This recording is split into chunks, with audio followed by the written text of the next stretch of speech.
Hallelujah. സ്തോത്രം. ദൈവത്തിന് മഹത്വം. എല്ലാ ദൈവമക്കൾക്കും കർത്താവിൻ്റെ അതിപരിശുദ്ധമായ നാമത്തിൽ എൻ്റെ സ്നേഹവന്ദനം അറിയിക്കുന്നു. ഇന്ന് ഞാൻ വായിക്കാൻ പോകുന്നത് സങ്കീർത്തനം 115 എല്ലാവരും ശ്രദ്ധയോടെ കേൾക്കുക, അനുഗ്രഹം പ്രാപിക്കുക. ഞങ്ങൾക്കല്ല യഹോവേ, ഞങ്ങൾക്കല്ല, നിൻ്റെ ദയയും വിശ്വസ്തതയും നിമിത്തം നിൻ്റെ നാമത്തിന് തന്നെ മഹത്വം വരുത്തേണമേ.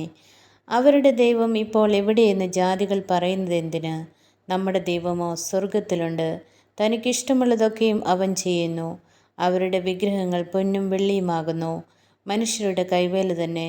അവയ്ക്ക് വായുണ്ടെങ്കിലും സംസാരിക്കുന്നില്ല, കണ്ണുണ്ടെങ്കിലും കാണുന്നില്ല, അവയ്ക്ക് ചെവിയുണ്ടെങ്കിലും കേൾക്കുന്നില്ല, മൂക്കുണ്ടെങ്കിലും മണക്കുന്നില്ല, അവയ്ക്ക് കൈയുണ്ടെങ്കിലും സ്പർശിക്കുന്നില്ല, കാലുണ്ടെങ്കിലും നടക്കുന്നില്ല, തൊണ്ട കൊണ്ട് സംസാരിക്കുന്നതുമില്ല.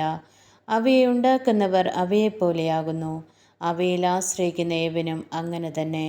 ഇസ്രായേലെ, യഹോവയിൽ ആശ്രയിക്കുക, അവനവരുടെ സഹായവും പരിചയമാകുന്നു.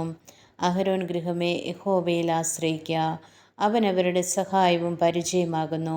യഹോവ ഭക്തന്മാരെ, യഹോവയിൽ ആശ്രയിപ്പിൻ, അവനവരുടെ സഹായവും പരിചയമാകുന്നു.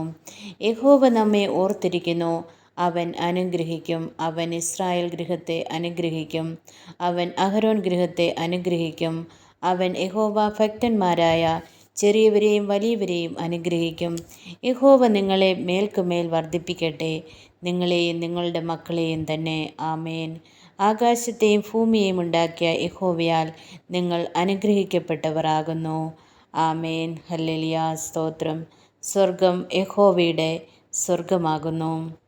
ഹല്ലേലൂയ. ഭൂമിയെ അവൻ മനുഷ്യർക്ക് കൊടുത്തിരിക്കുന്നു.